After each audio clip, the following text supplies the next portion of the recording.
Okay, as promised, I'm going to give you an update on the complete redo of the AR Parrot Drone version 2.0.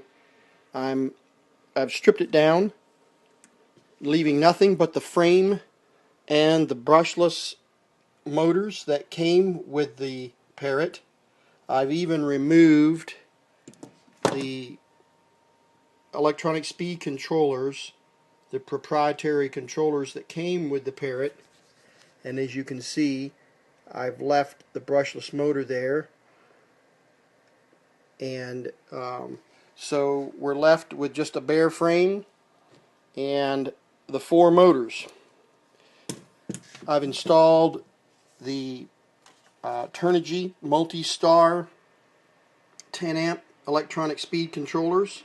You see them here, and they're ready to be plugged into a power distribution circuit board, which should be here in another day or so.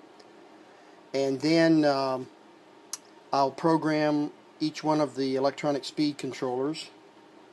Then I will be installing the Hobby King multi-rotor control board version 3.0 that has an AT-Mega 328PA chip on it, and of course the gyros and all of that built into the circuit board. So we'll see how things progress.